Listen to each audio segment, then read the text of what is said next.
Have you ever seen in your yoga class or in meditation the importance of the sound Om?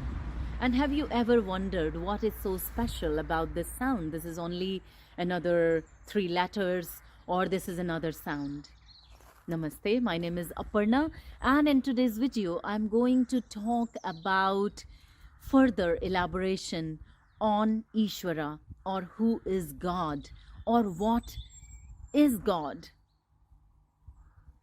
And in Patanjali's Yoga Sutra number 27, Patanjali has done such a great job by even giving you the sound of God. So he not only explained you who is God, what are the characteristics of God, why he is God, and now he is even telling you the sound of God. Tasya vachakah pranavaha. The mystic sound of Om is the sound of God. Originally, this sound is only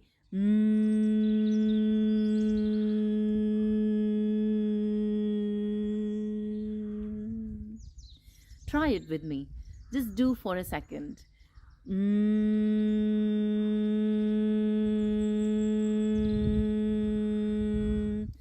And you will feel a lot of vibrations inside. And these vibrations will speak to you and make you realize something about self, and will bring you further on the path of self-realization. So Om is the sound of God. The letter A-U-M is made for our convenience, because it's hard to say and you don't need to keep saying to feel the God. You feel the God because you meditate.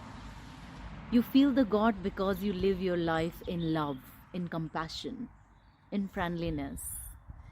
And you have that enormous amount of love that you actually get from that supreme source, God. God is not only up there, but he comes down in you.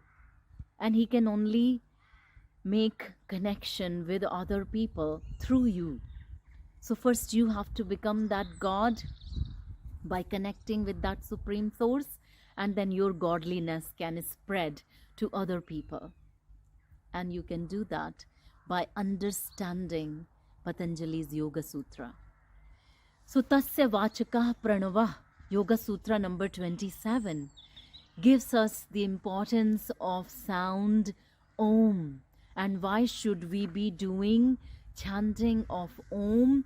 Or even if we don't chant Om, we still experience the God by meditating upon our own chitta. Yoga Sutra number 28, Tajjapastadartha bhavanam. I'll say it again because it's so beautiful. Tajjapastadartha bhavanam. To repeat the sound of Om with reflection upon its meaning is an aid. So if you know God, if you know who is Ishvara, and if you keep repeating his name, it's called japa. And that's why some people simply do the chanting of Hare Rama, Hare Krishna, Krishna Krishna, Hare Hare. Or they say Om Namah Shivaya, Om Namah Shivaya. So people can chant or do japa to experience God by reflecting upon its meaning, by understanding that these are not mere words. So you can also experience God by simply practicing japa. See, Patanjali is so generous. He's telling you so many different ways of connecting and experiencing God until you awaken the God that resides in you. That is the meaning of Namaste, isn't it? When we say Namaste, when we connect to other souls, we say that I bow to the God that resides in you. So let's learn more from Patanjali's Yoga Sutra and Yoga Sutra number 29. Yoga Sutra number 29 is Tata Prayat Chetanadhigamo Yam Payantaraya Bhavascha Tata Pratyak Chetanadhigamo Pyantaraya Bhavascha.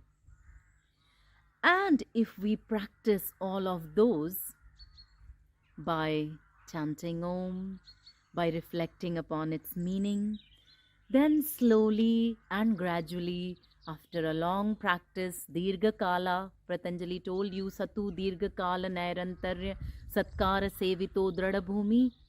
So once we make that solid foundation, all the obstacles will disappear, and simultaneously, at the same time, dawns the knowledge about that inner self.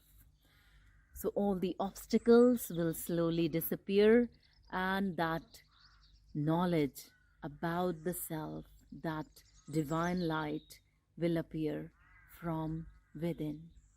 From within.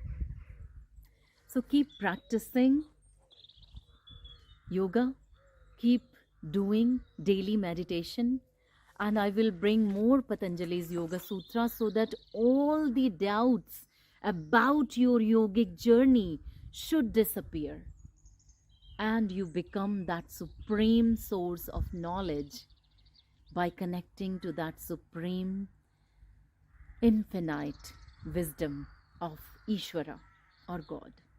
Namaste.